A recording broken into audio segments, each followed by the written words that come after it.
ना टिपिकल पटना में एक लड़की रहती थी प्रीति नाम की। अपने परिवार वालों के साथ अच्छी खासी जिंदगी काट रही थी। एक लौती बेटी थी प्रीति, और बहुत खूबसूरत। मतलब ऐसी कि उसको ना किसी के सामने रिश्ता विश्ता शादी का लेकर जाने की जरूरत ही ना पड़े। ऐसी लड़की के सामने रिश्तों की लाइन लगी रहे और वो लड़की अपने हिसाब से अपना लड़का चुने। और वेल एजुकेटेड थी, पढ़ाई बहुत अच्छे लेवल पे की हुई थी और एक बहुत ही डिसेंट जॉब कर रही थी, डिसेंट पैसे कमा रही थी। उम्र उसकी पता है 27 साल की हो चुकी थी। जब से वो 18 साल की हुई थी ना, तब से लड़कों के कई रिश्ते उसके पास आते थे, लेकिन शादी नहीं हो पाती थी। ऐसा नहीं था कि प्रीति तैयार नहीं थी, प्रीति तैयार थी। उसको तो शादी करनी थी, अपना जीवन आगे बढ़ाना था। लेकिन साला जो लड़के लोग रिश्ता लेकर आते थे ना प्रीति के पास, उनके घर पर कोई दुर्घटना हो जाती थी। मतलब फॉर एग्जाम्पल, आज प्रीति के घर पर चंदन के घर से रिश्ता आया तो चंदन के पिताजी को हार्ट अटैक आ जाएगा अगली रात को। किसी XYZ और लड़के के घर से रिश्ता आ गया प्रीति के घर पे तो उसकी बुआ जी की एक्सीडेंट हो जाएगी और वहीं पर मृत्यु हो जाएगी। मतलब ऐसा हो रहा था, जो लड़का भी अपना रिश्ता लेकर, जो परिवार भी अपना रिश्ता लेकर प्रीति के पास आए, उनके घर पर एक खतरनाक मृत्यु हो जाए, एक खतरनाक दुर्घटना हो जाए। फैक्ट्री वैक्ट्री में सब एकदम एकदम आग वाग लग जाए, ऐसा वाला मामला हो जाता था भाई। बहुत ही बेकार केस हो रहे थे इसके। सब लोगों ने क्या मान लिया पता है? जितने रिश्तेदारी के लोग थे और जितने लोग प्रीति को जानते थे, इनके परिवार को जानते थे, ये मान गए कि प्रीति एक डायन है।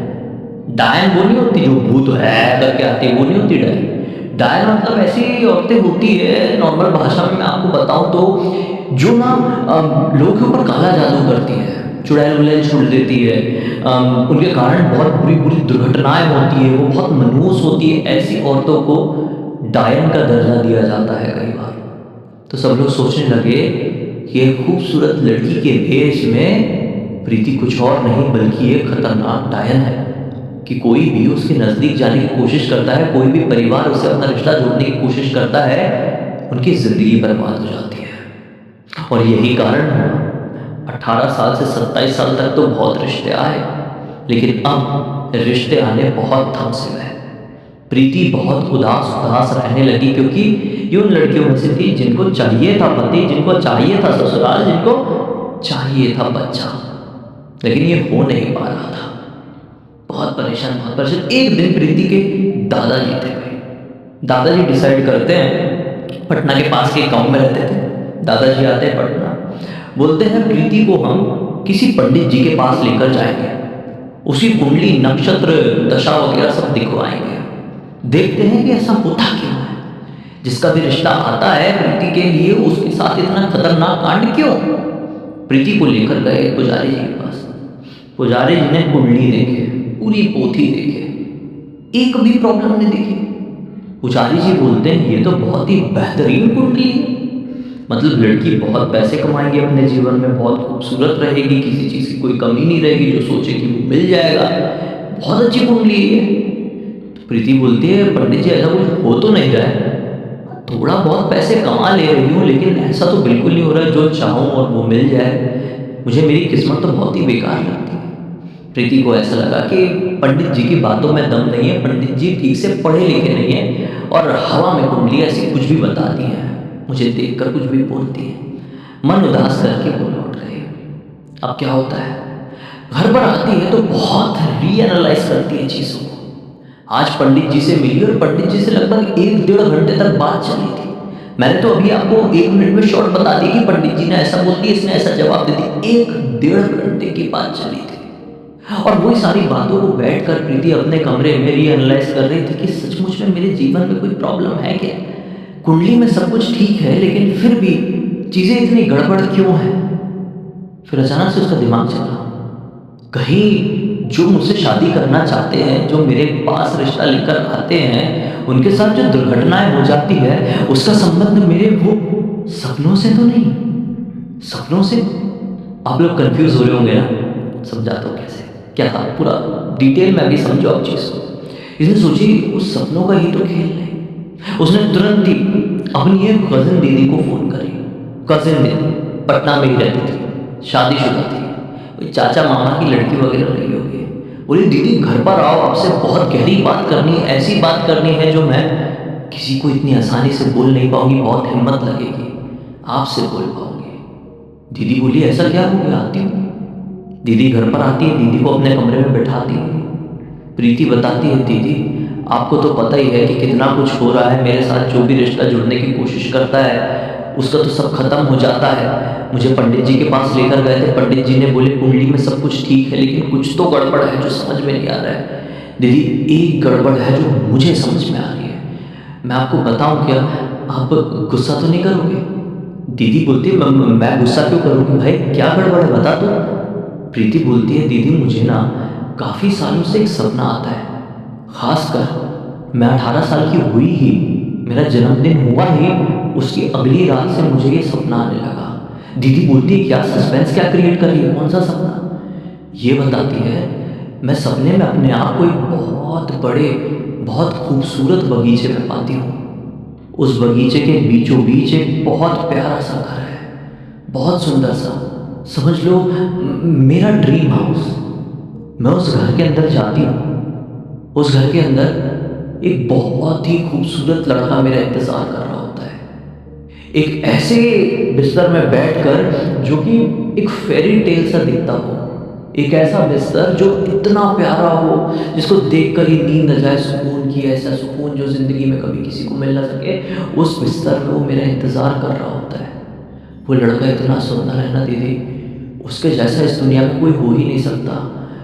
सच बता रही हूँ, उसको देखकर ऐसा लगता है कि वो मेरा पति है और फिर हमारे बीच में बहुत कुछ होता है। दीदी बोलती क्या बहुत कुछ, मतलब दीदी आप समझ जाओ, बहुत कुछ, बहुत क्लोजनेस हुई है, मतलब मैं आपको बोल नहीं सकती यार, आप समझो ना कुछ चीज़ को। दीदी बोलती हाँ हाँ समझ के, बोलने की ज़रूरत नहीं है। हाँ फिर क्या होता है, तू सुबह उठती है तो क्या होता है। ये बोलती नहीं सुबह उठती हूँ तो सब नॉर्मल ही रहता है, ऐसा कुछ होता नहीं है। हाँ कभी कभी मैं जागती हूँ ना सुबह तो यहाँ पे मेरा कुछ बाइट निशान जो हो जाता है, कभी यहाँ पर कुछ दिख जाए तो मुझे ऐसा लगता कि शायद रात में कोई कीड़ा वीड़ा काट दिया हो। लेकिन अभी समझ में आता कि मैं जिस रात को सपना देखती थी उसी के अगले दिन मुझे बाइट मार्क्स मिलते थे मेरे शरीर पर। और सच बता रही हूँ, शुरू शुरू में उस लड़के को सपने में देखकर मुझे डर लगता था, लेकिन फिर धीरे धीरे करके वो मुझे अच्छा लगने लगा। किसी दिन उस लड़के का सपना मुझे नहीं आता था तो अधूरापन सा लगता था। दिन भर मैं किसी ना किसी से लड़ाई करती रहती थी, ऑफिस में भी मेरे पंगे हो जाते थे, बहस हो जाती थी, काम में मन नहीं करता था। और जब सपने में आता था और क्लोजनेस होती थी तो अच्छा लगता था।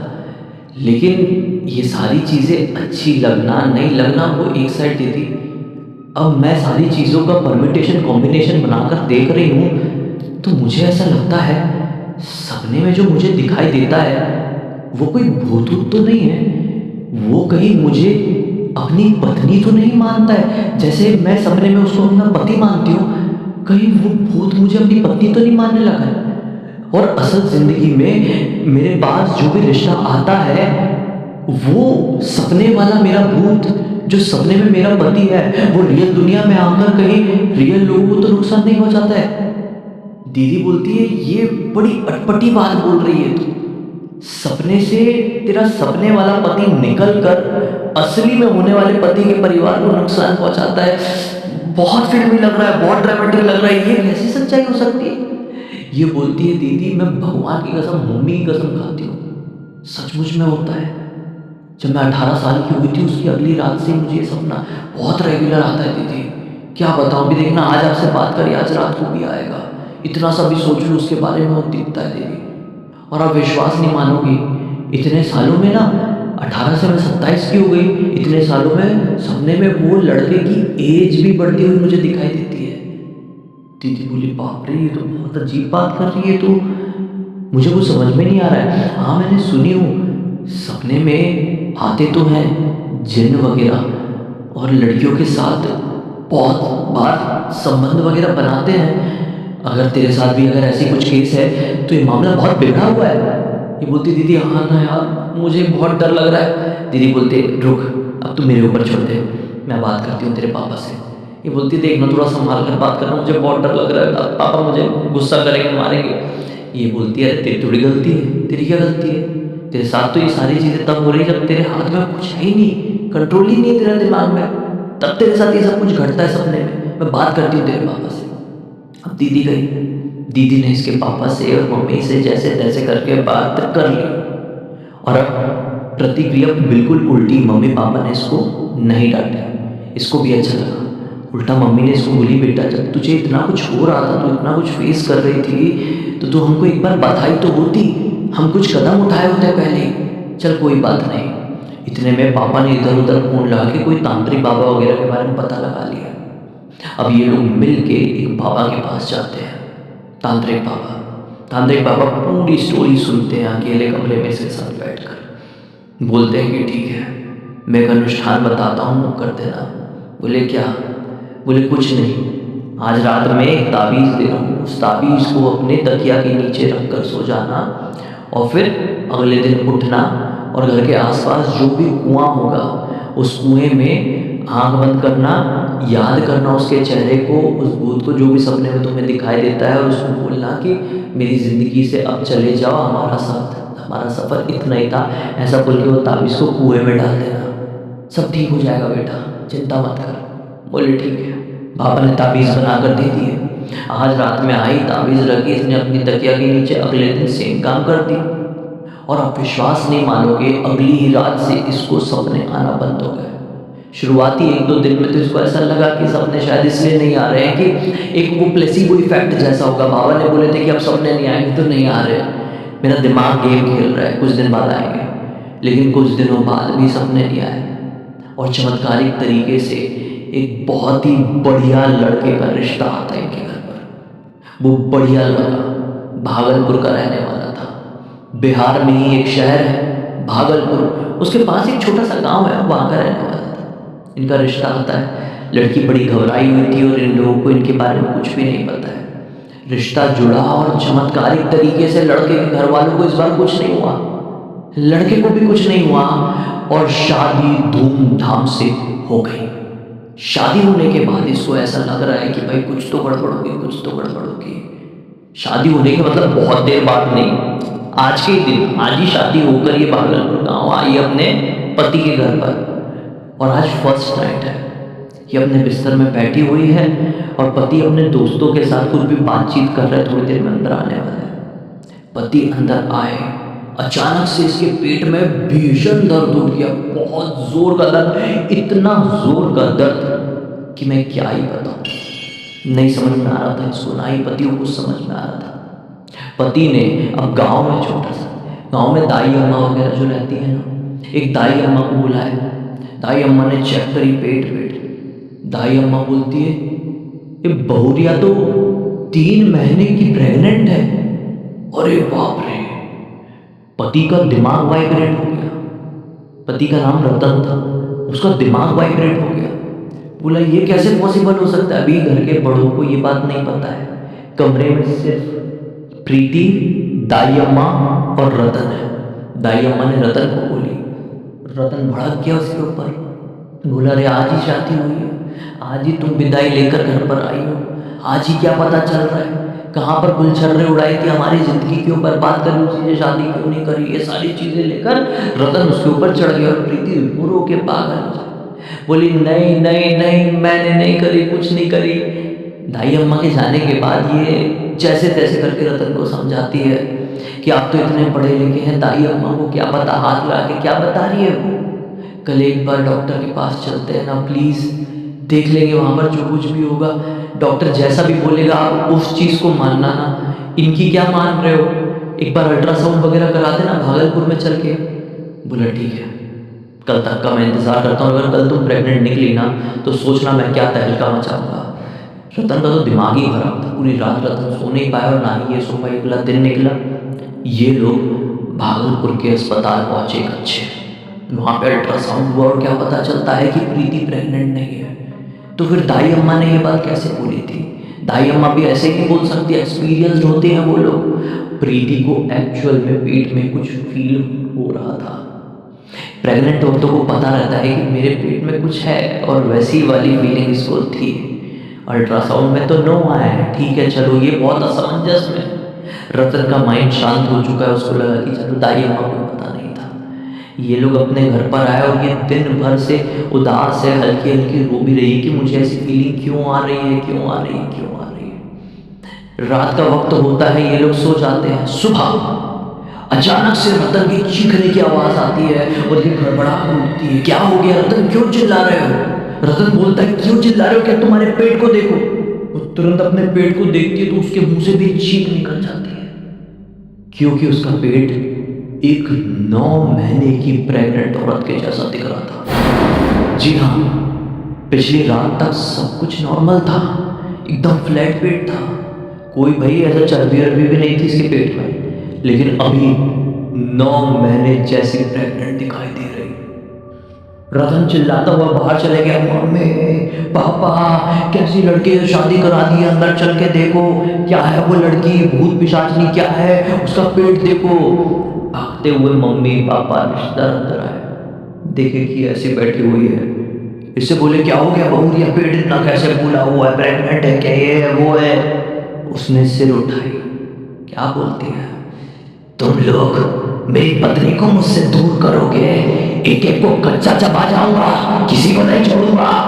अरे भाई जिस तरीके से वो बोल रही थी ना ये बात, कुछ छोटी उम्र के भी लड़के आए थे, उनने पैंट में सुसु कर दिए इस सिचुएशन को देखकर। एक दादी जी आई थी, वो बेहोश हो गई देखकर, और जो उठी हाथ में जो आ रहा है, कांच की चीजें फन फन करके दीवार में मार रही है, सब तोड़ रही है। धीरे धीरे करके उसकी आंखें वाखें ऐसी ऊपर चढ़ गई, भाई पूरी लाल हो गई थी। पहले तो सिर्फ पुतलियां दिखना बंद हुई, फिर पूरी लाल हो गई, लाल लाल एकदम जैसे टमाटर जैसी हो जाती है। बहुत उसके शरीर में ना ऐसे चोटों के निशान उभरने लगे। बहुत डरावना मंजर हुआ था, घर के अंदर जितनी चीजें थी सब तोड़ डाली थी, कंट्रोल नहीं हो रही थी। जैसे तैसे करके उसको रस्सी से उसके बिस्तर में बांधा गया, और गांव तो था ही, गांव के दूसरे बाबा जी को बुलाया गया। तांत्रिक बाबा जी यहाँ पर आए। तांत्रिक बाबा तो देखकर समझ गए कि ये मामला क्या है, भूत प्रेत का है कि नहीं, क्योंकि कंडीशन इसकी देख के पेट अभी भी इतना फूला हुआ है। बाबा और गांव के जितने लोग थे सब इकट्ठे होकर जो मंत्र पढ़ना शुरू किए। बाबा ने बोले जो जो मैं बोलूं पीछे पीछे सब दोहराना, मंत्रों की पावर वाइब्रेशन जितनी ज्यादा होगी उतनी जल्दी बहुरिया ठीक होगी। सब मिलके वो मंत्र रिपीट मोड पे जो चिल्ला रहे हैं। अरे भाई इसका शरीर हवा में थोड़ा थोड़ा उठ जा रहा था, इतना इतना, बिस्तर में लेटी हुई इतना इतना उठ जा रहा था हवा में बिस्तर से। बताओ ऐसी कंडीशन, किसी को देखकर अपनी आंखों के ऊपर विश्वास नहीं हो रहा था। 2 घंटे तक बाबा लोगों से मंत्र बुलवाते रहे, साथ में अपनी रिचुअल भी करते रहे। कभी आटा से कुछ गोल गोल बनाते तो कभी कुछ करने की कोशिश करते। वो वही रिपीट कर रही है, मेरी पत्नी को मैं लेकर जाऊंगा, मेरी पत्नी को मैं लेकर जाऊंगा, तुम लोग दूर करोगे, जो दूर करेगा उसको कच्चा चबा जाऊंगा, उसका पूरा खानदान निकल जाऊंगा। ऐसे ऐसी चीज रिपीट कर रहा है भाई। तो 3 घंटे बाद अचानक से सभी की आंखों के सामने प्रीति का मिसकैरेज हो गया। मिसकैरेज, आप लोग बोलेंगे पेट से कब थी वो, नहीं मालूम, किसी को कुछ समझ में नहीं आया इस केस में। एक रात में वो पेट से हो गई 9 महीने जितनी। तो क्या उसके पेट में कोई इंसान था ये कहा जा सकता है? उसके पेट में एक शैतान था, एक जीते जागते जिन्न का